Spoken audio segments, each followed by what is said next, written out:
ఇంకా ఏంది ఇళ్లతో మాటలు? ముందిళ్ళని బయటికి బొమ్మను. ఏయ్, ముందు బయటికి వెళ్ళండి. అయ్యో నిషి, ప్లీజ్, మేం చెప్పేది ఒక్కసారి వినండి. మీరు చెప్పడానికి మేము వినడానికి ఏమీ లేదు జగదాత్రి. మర్యాదగా వెళ్ళిపోండి. అక్క, నువ్వైనా వీళ్ళకి చెప్పక్క. నిజంగా నేనే తప్పు చేయలేదక్క. నన్ను నమ్మక్క.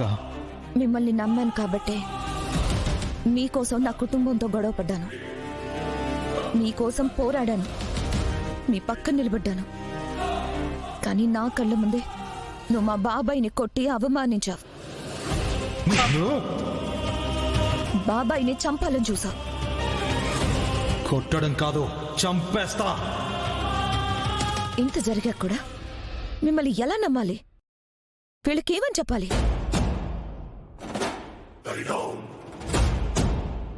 ఏమన్నావు? నా తమ్ముడు మీ అమ్మని చంపాడన్నావు. దానికి సాక్ష్యాలున్నాయా? అసలు ఇదంతా కాదు. నీకు నిజం చెప్పిన మీ తాత ఎక్కడా? లేడు. ఎందుకంటే అలాంటి సాక్ష్యాలేవి లేవు కాబట్టి. ఎందుకంటే నా తమ్ముడు ఒకరి ప్రాణం తీసేంత దుర్మార్గుడు కాదు కాబట్టి.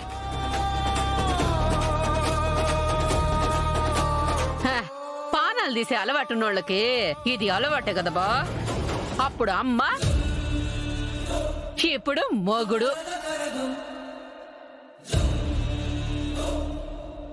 నమ్మిన వాళ్ళని మోసం చేసి ప్రాణాలు తీయటం నీ రక్తంలోనే ఉంది. దాన్ని నువ్వు ఎంత దాచాలని చూసినా దాయలేవు.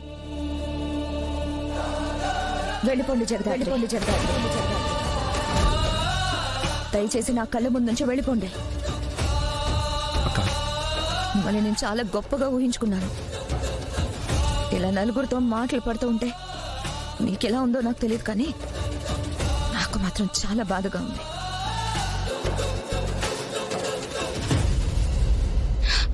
కేదారే మావయ్య గారిని చంపాడని, దాన్ని మీరు నమ్ముతున్నారని ఒక్కసారి మమ్మల్ని చూసి చెప్పండి వదినా. కళ్ళతో చూసింది, సాక్ష్యాలు, కారణాలు అన్నీ కాసేపు పక్కన పెడదాం. మా ఇద్దరి గురించి, కేదార్ గురించి ఇక్కడున్న అందరికంటే మీకే బాగా తెలుసుదరా.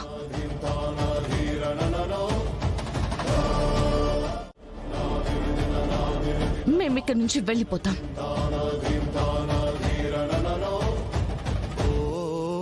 ఒక్క మాట చెప్పక్క, లైఫ్లో మళ్ళీ నీకు నా మొహం చూపించను.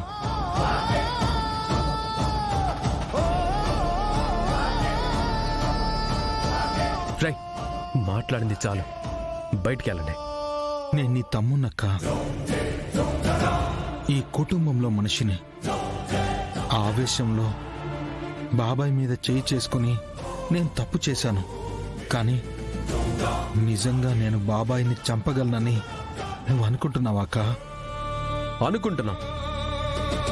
ఎందుకంటే నువ్వింట్లో నుంచి వెళ్ళిపోతే నీ కాస్తి రాదని మీరింట్లో ఉండడానికి అడ్డుగా ఉన్న బాబాయిని అడ్డు తొలగించాలనుకున్నావు. ఇదే నిజం. కాదు, అబద్ధం. నువ్వు కాదన్నా కూడా అదే నిజం రా. నువ్వు ఎన్నిసార్లు ఎంత గట్టిగా అరిచి చెప్పినా అది అబద్ధం రా. యువరాజ్, వీళ్ళతో ఎందుకు గొడవ పడుతున్నావు? ఏ జగదాత్రి, మర్యాదగా ఇక్కడి నుంచి వెళ్ళకపోతే ఇంటి మీదకొచ్చి గొడవ చేస్తున్నారని పోలీసులకి కంప్లైంట్ ఇస్తాం. కేదార్ ఇక్కడికి వచ్చిందే కుటుంబం కోసం, మీ అందరి ప్రేమ కోసం. ఆ విషయం మీకు కూడా తెలుసు కదా మావి గారు. ఈ ఆస్తులు, అంతస్తులు ఏమీ వద్దు. నాన్నని ఒక్కసారి నువ్వు నా కొడుకు వేరా అని చెప్పమనండి చాలు. ఆస్తి మీద, డబ్బు మీద ఆశ లేని కేదార్కి కమలాకర్ మావయ్య గారిని చంపే అవసరం కూడా లేదు.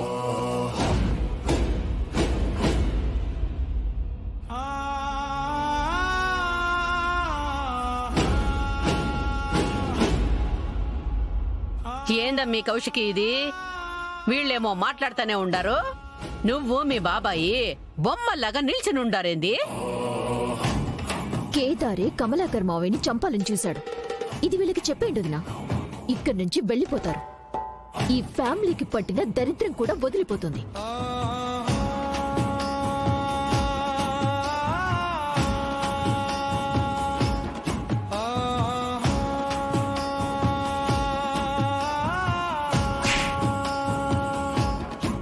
మా అమ్మని చంపినందుకు నేను ఇప్పుడే చంపేస్తా.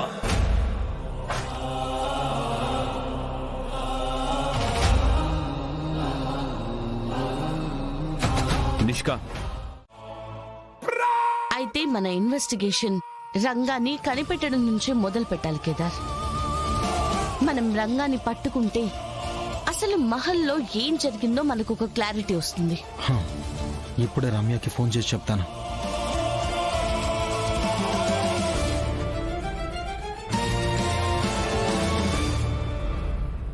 ఎవరి పని చేశారు, ఎవరు చేశారు?